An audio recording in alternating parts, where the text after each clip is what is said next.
Tim, we'll just go through some questions about the show. Grand. So, what inspired you to write Union? That's a big question. I didn't know anything about the events surrounding the Act of Union. I didn't know anything at all. It wasn't taught at school, and I don't really think it's in national consciousness.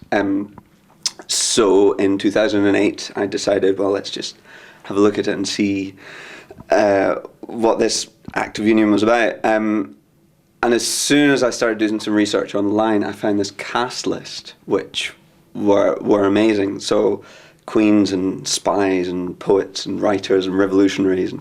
And so within an hour, I was writing scenes. And because the drama is incredible. It's the early 18th century, so there's tons of corruption, and it's really fast moving, and religions and monarchies are changing constantly, and there's lots of battling between the English and the Scots, or the Europeans, or Catholics and Protestants.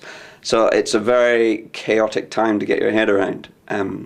But out of it, there's some really interesting stories, and the Act of Union, how it came about, is one of them. So when I started putting structure to the story that I wanted to tell, I realised it would have to move between Edinburgh and London, and it would feature a whole array of classes, from prostitutes and poets up to the Queen of the day, who was Queen Anne. Definitely. She's not jumped down yet, so that's good. No. She's behaving herself on the wall.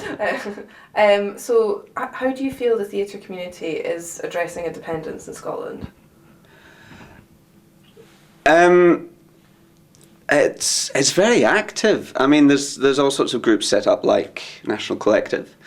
I think, artists are very good at tackling issues of the day and presenting plays, poetry, art, opera, whatever, around these sorts of issues. I think what we wanted to do with Union was tell a story, and set it at a time when Scotland was its own country with its own parliament, and just examine what that was like as people were considering going into a union with England, but also looking at various arguments around the times, because it's really, really complex, and you've got a whole different group of people with all sorts of different agendas.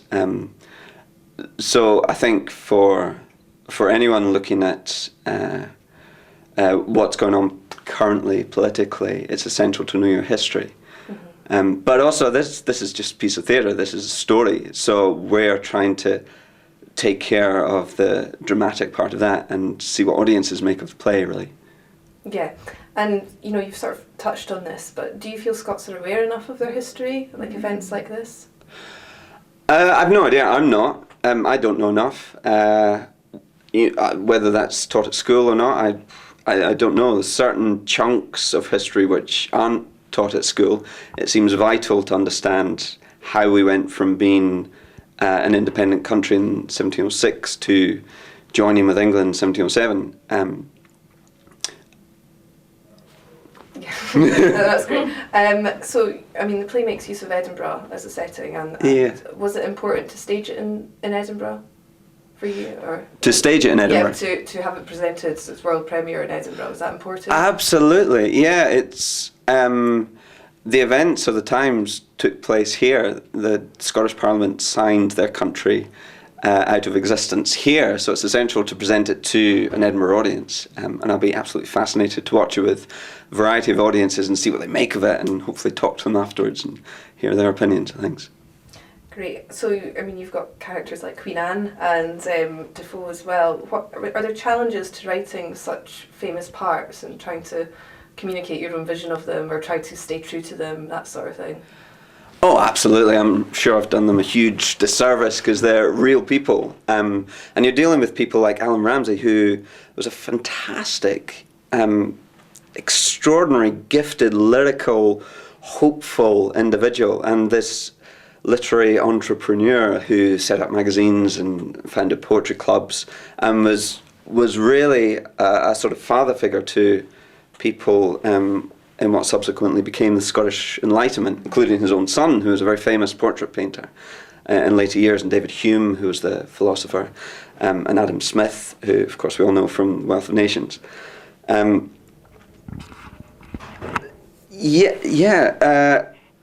It's great to set a big, bold, boisterous historical piece in Edinburgh, as well as taking in London and seeing how it affected people there.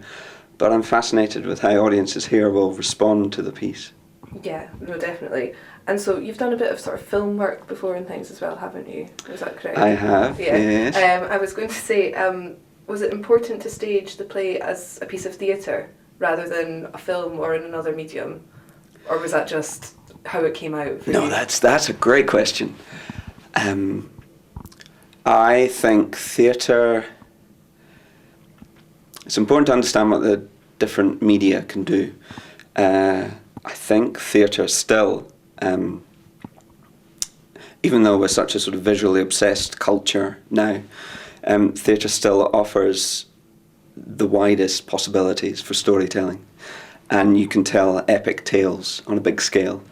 And if you're lucky enough and honoured enough to come to the Lyceum and work with phenomenally talented, inspiring individuals, and a director like Mark Thompson, who's just superb and really, really cares for the company as well as the work that's been created, you have a chance to tell an extraordinary story on a massive scale, and work with all sorts of different elements, including video and including fantastic costume design, to give the audiences a terrific, not just a visual experience, but a holistic sense of a world that's very, very different to ours. I think we were quite clear that we wanted to transport people back to 1706, 1707, and how do you do that? Well, you take what the play is, but also with the elements like video and costume design, you can instantly transport and then switch it and move to London and then switch it back and move to a tavern. And so we're thoroughly enjoying the ride at the moment and just looking forward to presenting it to audiences, I think. Okay, well, great. Thank you so much. Those were all my questions for you. So those were really interesting to hear your answers.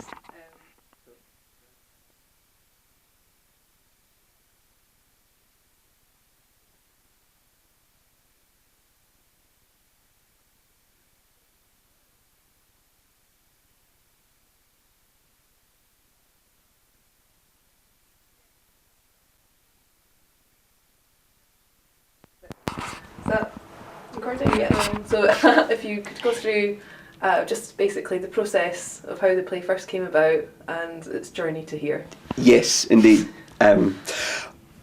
Well, as I said, in 2008, I started doing some research and started writing instantly. And we were, my company was touring a feature film around the UK at the time. So this was, it was nice to concentrate on something theatrical. And then I put it in a drawer and forgot about it for a while. And then I was coming back to Edinburgh in early 2011. And I contacted Mark and said, about films actually, it was something very different. And then I said, I've got this play, it's called Union, and it's set in 1706, 1707.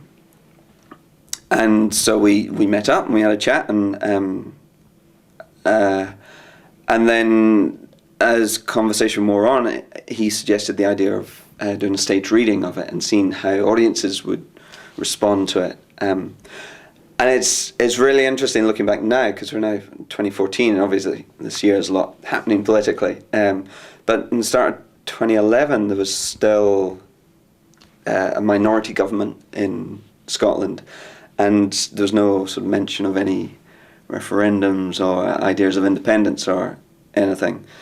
So it's interesting that having staged reading gone, yes, this works as a piece of theatre and audiences like it and we can become really creative and imaginative with this thing, that suddenly the politics has shifted up a gear and now there's all sorts of things which have been spoken about in the national consciousness that we were looking at in the play. So of course I can't comment on why Lyceum's doing the play, but the idea of this play, Union, was occurring way before there was anything to do with an independence referendum. And after the stage reading, it was clear that the play could work as a piece. It's a big theatrical piece, so there's all these different elements that need to be taken care of. And then they programmed it for spring 2014, which is where we are now.